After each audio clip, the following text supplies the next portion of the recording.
Hello everyone, আমি গৌরী। আমার নতুন একটা ভিডিওতে তোমাদের সবাইকে জানাই অনেক ভালোবাসা। তো আশা করছি তোমরা যে যেখানে আছো অনেক সুস্থ আর ভালো আছো।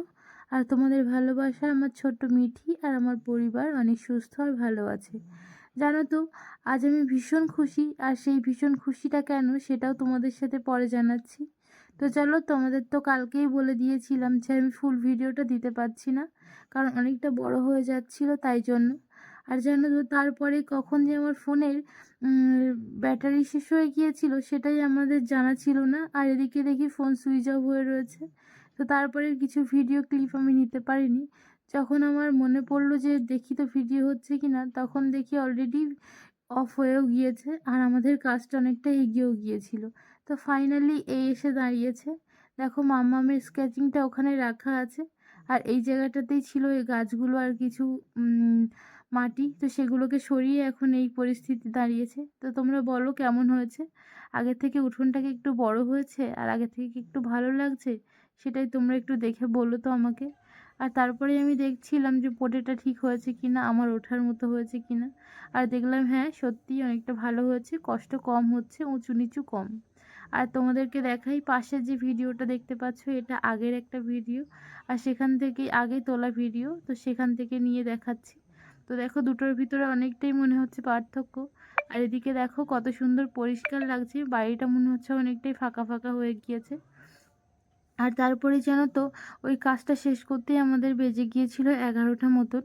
আর মা তারপরে রান্নার দিকে চলে গিয়েছিল, আর আমি কিছু জামা কাপড় কাচার জন্য ভিজিয়েছিলাম, সেগুলো কেচেও দিয়েছি। আর ওর বাবা আর দাদা মিলেই সমস্তটা মেলে টেলে দিচ্ছিল, আর আমি মায়ের রান্নার দিকে চলে গেছিলাম। মার তো একটা তরকারি আর দুটো তরকারি হয়ে গিয়েছে, তাই আমি ভাবলাম যে যাই চালটা ধুয়ে দিই, চালটা বসিয়ে দিলে রান্নাটাও হয়ে যাবে। আর যেহেতু ওর বাবা বাড়ি আছে তাই জন্য একটু রান্নাটা একটু বেশি করা লাগে, নইলে আমরা বাড়িতে 3জন থাকলে ওই এক তরকারি ভাত বা 2 তরকারি ভাত খেয়ে নিই। কিন্তু বলো, ও তো সপ্তাহে একদিন আসে, তাই জন্য একটু ভালো মন্দ তো করতেই হয়।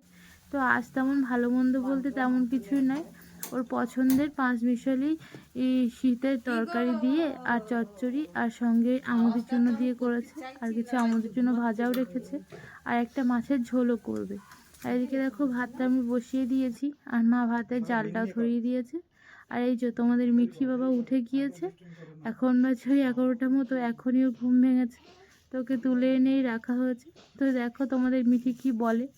ও তো ভীষণ কথা বলতে শিখেছে, আর ওর এই একটাই কাজ, হাত আর পা দুটো সমানভাবে ছটফটানি করা। আর ওর মাথার সামনে না বাবু কথা বলছিল, আর ও সেটাই দেখছিল তাকিয়ে তাকিয়ে কে কথা বলে। তো চলো তোমাদেরকে শোনাই মিঠি কি কি কথা বলতে শিখেছে, আর তোমরা সেগুলো বোঝার চেষ্টা করো, আর আমাকে জানিও মিঠির কি কথা তোমরা বুঝতে পারলে।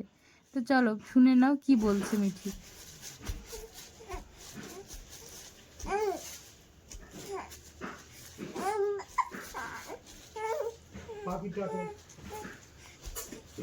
মাম্মা, মাম্মা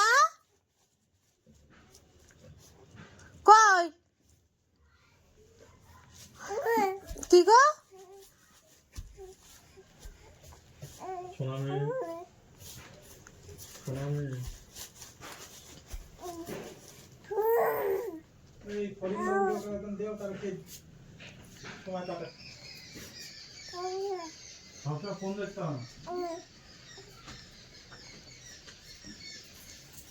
তো তোমরা তো শুনতেই পেলে মিঠি কি কি কথা বললো, আর তোমরা কে কে ওর কথাগুলো বুঝতে পেরেছো, আর ও কি বলতে চেয়েছে আমাকে কমেন্ট করে জানিও তো, কার কার কি মনে হয়েছে আমার মিঠিমা কি কথা তোমাদের সাথে বললো। আর এদিকে জানো তো, আজকে আমাদের ভীষণ কষ্ট হয়েছে। সেই সকাল 7:30 থেকে আর 11:30 12টা অবধি কাজ করেছি। ওদিকে তো মাটির কাজটা কিছুটা করেইছি, আর তারপরে বাড়িরও কিছু কাজ ছিল, সেগুলোও করেছি। আর জানো, এখন একটু কাজ করলেই আমি বেশি হাঁপিয়ে যাই, জানি না কেন, তবু হয় এটা আমার, সেটাই আমি তোমাদের সাথে শেয়ার করলাম। আর এদিকে দেখো আমাদের রান্নাও কমপ্লিট হয়ে গিয়েছে। তো চলো তোমাদেরকে বলে দিই কি কি রান্না হয়েছে। রান্না হয়েছে কাটা পোনা দিয়ে ফুলকপি আর আলু দিয়ে একটা ঝোল মতো তরকারি, আর সঙ্গে 5 মিশালি তরকারি দিয়ে শীতের, আর আমুদি চুনো দিয়ে একটা চচ্চড়ি, আর আমুদি মাছ ভাজা, আর সঙ্গে আলু উচ্ছে সিদ্ধ। তো এদিকে তো আমি সন্ধান করে নিয়েছি, আর তারপরে থালা বাসনগুলো ধুয়ে আজকে না বারান্দায় খেতে বসেছি। জানো তো, শীতকালে এভাবে একটু রোদ আসবে বারান্দায়, আর সবাই মিলে খেতে বেশ ভালোই লাগে। আর তাই জন্যই আজকে বারান্দায় সমস্ত খাবার দাবারগুলো বয়ে এনেছি।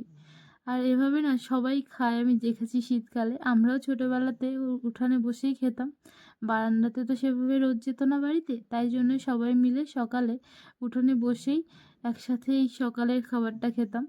তো এখন তো দুপুর, তো ঠান্ডাও লাগছিল একটু একটু, যেহেতু প্রথম প্রথম শীত পড়ছে, তো তাই জন্যই। আর এইদিকে দেখো আমি সবার ভাত বেড়ে নিয়েছি, আর ওদিকে সবার স্নান হয়ে গিয়েছে। বাবু পূজা করেই তারপরে খেতে বসবে। আর চলো, তোমরা কে কোথা থেকে ভিডিওটা দেখছো আমাকে কমেন্ট করে জানাতে পারো। আর আমার নতুন বন্ধু যদি হয়ে থাকো, অবশ্যই করে আমার চ্যানেলটিকে সাবস্ক্রাইব করে বন্ধু হয়ে পাশে থেকো। আর আমার ভিডিওগুলো যদি তোমাদের ভালো লেগে থাকে, তাহলে অবশ্যই করে লাইক কমেন্ট আর আমার এই ভিডিওটা দেখো, ফুল স্কিপ করো না। আর জানো তো, তোমরা এই ছোট্ট ছোট্ট ভালোবাসাগুলো দিয়েছো বলেই আজকে আমি ভীষণ খুশি। আর তাই জন্যই হয়তো আরও ভিডিও করার সাহস পাই বা উৎসাহ পাই। তোমাদের সাথে একটা কথা শেয়ার করে নিই, যেটা বলা হয়নি। সেটা হচ্ছে, আমার এই ছোট্ট ঘরটা আজকে অনেক বড় হয়ে গিয়েছে আমার কাছে। জানি না তোমাদের কার কার কাছে এত বড় মনে হচ্ছে, বাট আমার কাছে না ভীষণ খুশির দিন। কারণটা হচ্ছে, আজকে আমার ফ্যামিলিতে 50 জন মেম্বার হয়ে গিয়েছি আমরা। জানি না কারা কারা সাবস্ক্রাইব করেছে আর কারা কারা আমার ফ্যামিলির মেম্বার হতে চেয়েছে। তাদেরকে তো আমি দেখতে পাচ্ছি না, কিন্তু যারা যারা এভাবে আমার সাথে যুক্ত হয়েছে, তাদের সবাইকে জানাই অনেক ধন্যবাদ। আর ধন্যবাদ জানিয়ে ছোট কেন করব, তাই সবাইকে আমার বন্ধু হয়ে পাশে থাকার জন্য অনুরোধ থাকবে। আর এদিকে দেখো, বাপ মেয়েতে কত সুন্দর ঘুমোচ্ছে বিকালে কিন্তু। আর যেই আমি ক্যামেরাটা অন করেছি, মাম্মাম দেখে উঠেও গিয়েছে। তো চলো, আজ ভিডিওটা আমি এই পর্যন্তই রাখছি। আবার দেখা হবে অন্য একটা ভিডিওতে। ততক্ষণ পর্যন্ত সবাই সুস্থ থেকো আর ভালো থেকো।